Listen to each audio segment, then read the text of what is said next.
of the remarkable things about America is that nearly all of our families originally came from someplace else.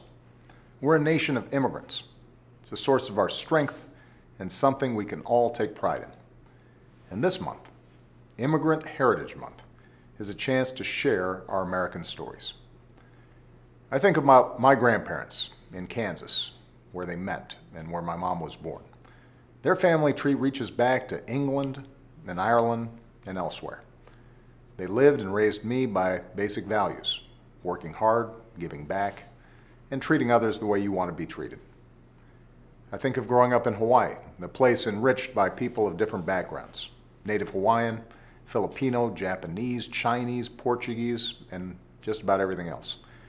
Growing up in that vibrant mix helped shape who I am today. And while my father was not an immigrant himself, my own life journey as an African American, and the heritage shared by Michelle and our daughters, some of whose ancestors came here and changed, has made our family who we are.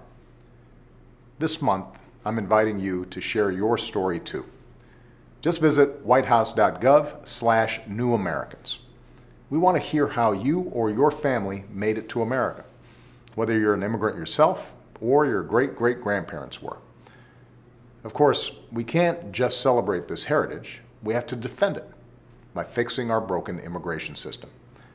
Nearly 2 years ago, Democrats and Republicans in the Senate came together to do that.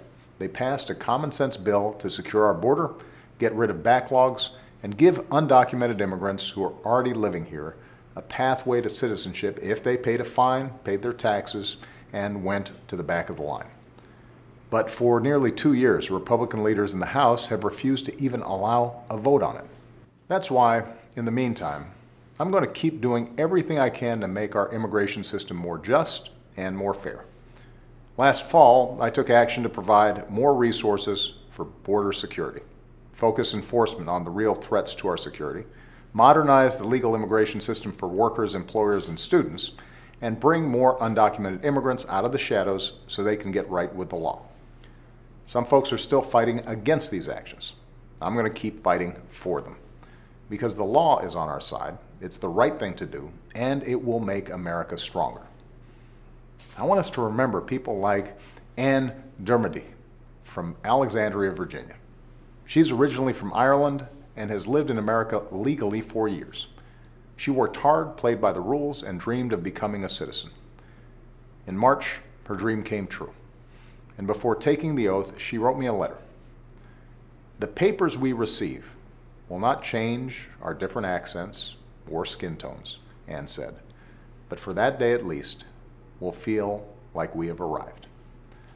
Well, to Anne and immigrants like her who have come to our shores seeking a better life, yes, you have arrived. And by sharing our stories and staying true to our heritage as a nation of immigrants, we can keep that dream alive for generations to come. This weekend is Memorial Day, a time to pay tribute to all our men and women in uniform who've ever given their lives so that we can live in freedom and security. This year, the holiday is especially meaningful. It's the first Memorial Day since our war ended in Afghanistan. On Monday, at Arlington Cemetery, I'll join our Gold Star families, veterans, and their loved ones to remember all our fallen heroes